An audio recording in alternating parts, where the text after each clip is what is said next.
You may have to be patient. It won't come in time for Tom Tancredo, but it is coming. And our adrenaline glands are too big. They produce more adrenaline than we need. And there are all kinds of other problems with our whole bearing and nature. Some people like to call this original sin. It's certainly true we have some innate inbuilt design flaws. There isn't going to be any supernatural solution to this, and nor can it be supernaturally commanded to go away. As Fulk Greville says, you can't create people sick and then order them to be well.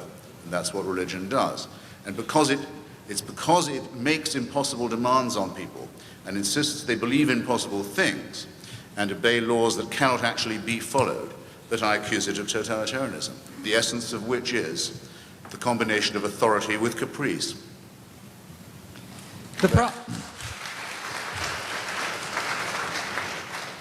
Evolution, although a powerful theory in many respects, doesn't account for three things. It doesn't account for the origin of life, which is presumed.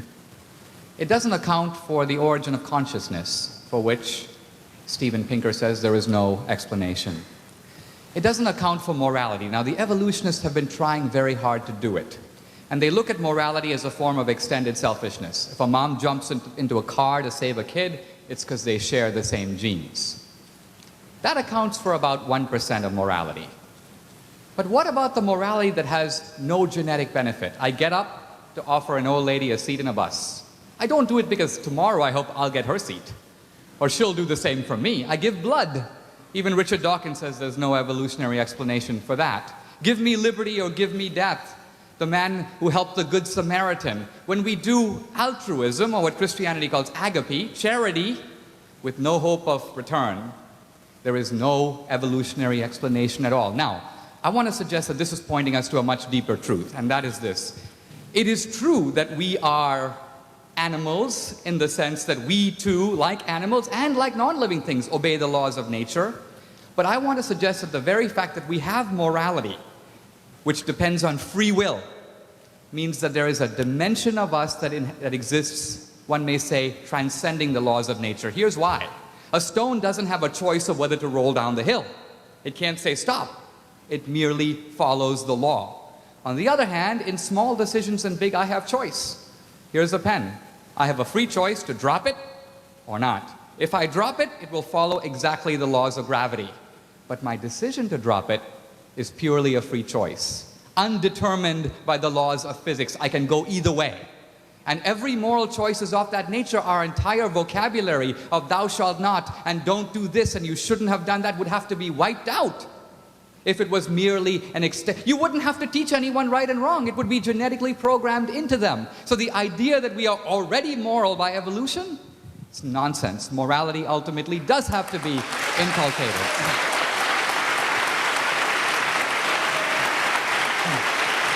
Next question, please. Well, I think, I'm sorry, with your leave, that demands a little correction. First, just take the Good Samaritan. Since he was already known of by Jesus of Nazareth, assuming he ever existed, the man from Samaria, his good behavior can't be attributed to Christian teaching, can it, by definition?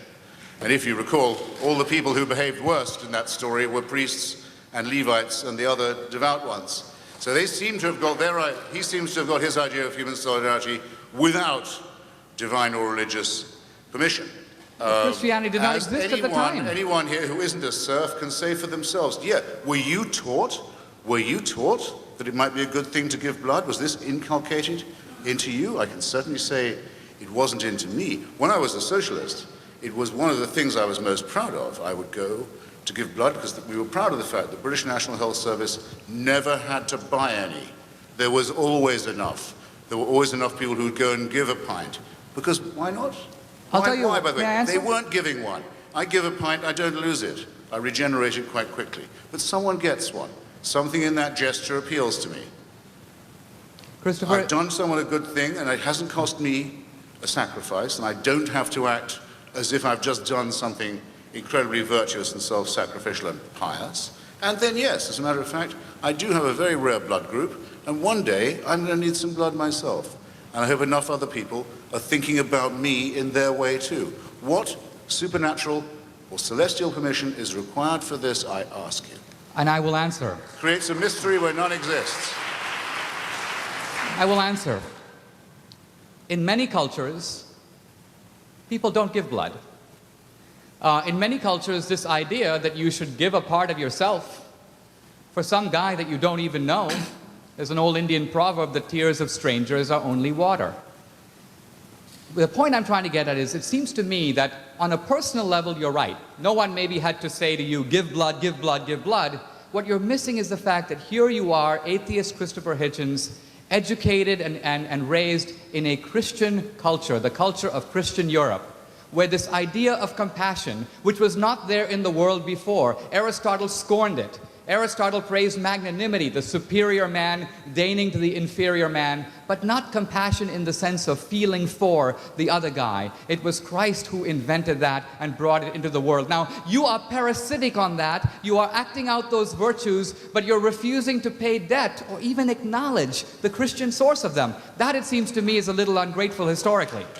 Okay.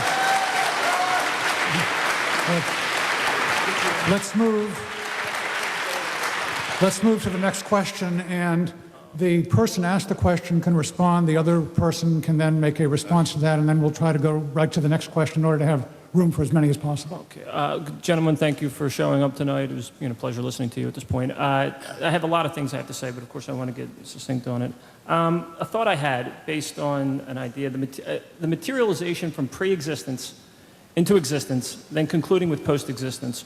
One might assert a lack of definitive strength regarding post-existence as the absolute final end. I just want to touch on the notion of what appears to be emerging from non-existence. And I understand that there's science saying that things have happened, and I'm really not in either one of your corners, I feel. But I feel like this is substantial for me. Do you have a question? Yeah, the question is, I'm trying to generate some feedback, because I think maybe we could humble down and say, hey, well, we are somewhat in the unknown based on linguistics, and we're somehow trapped in this sense of the unknown. I mean, you may feel, I know you're science-based, I know you're somewhat religious-based, but this merging out of non-existence into existence and then back into post-existence, do you see a pattern there, a 0-1-0 pattern? And do you want Dinesh or Christopher to answer that? And then row 4 would indicate, if you filled out that pattern, I would suggest a 1. Now, just tell me what your general idea of that is, your sense of that, not necessarily taking it too verbatim. I think we should take that as a statement. I move we take that as a statement. That's fine. I don't know if it's unchristian to note, next, but... in fact. Okay, let's move on. Another?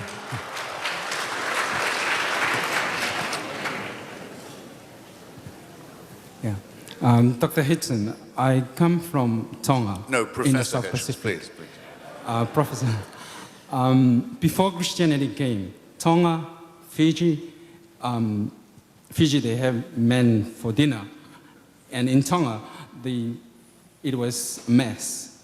My question is, let's say they did not come to the Pacific. What do you have to offer us as an atheist? What do you have to offer us? Well, should I ventriloquize the question? I'm not sure everybody heard it. The gentleman is from the island of Tonga, which is in the Pacific. Used to be a British Crown possession. I don't know if it still is. I'm certain that's how the Christians got there anyway, thanks to British imperialism. And he says that before the Christians came, people were freely dining off one another. This is a fair... In Fiji, yeah. I've heard the stories. It's often struck me as a tremendous problem. Why was no redemption ever sent to this island? Why did it go on? It reminds me of the question I closed by in my original statement. 98,000 years of human existence, and heaven watches with indifference. We're expected to believe 2,000 years ago intervenes by means of a human sacrifice in which all took part and which all must believe, and that's the salvation. And it's not offered to the Chinese, who at that stage can read and can write and can build boats and can have libraries and gunpowder and can spread an idea. No. It takes many thousands of years before, in a very weird form, it gets to China at all. There are parts of Borneo where people still practice cannibalism, where this message still hasn't spread. Now, this isn't a problem for me because I regard it as man-made. It isn't a problem for me. This is my answer, because I regard it as man-made. The answer for you must be, unless you accuse humanism or secularism of advocating cannibalism, which it does not, is how come this design, this revelation, this redemption, this faith-based, and I should remind Dino earlier that my identification of the problem was precisely faith, the preference of that over reason and evidence. Why doesn't it seem to work?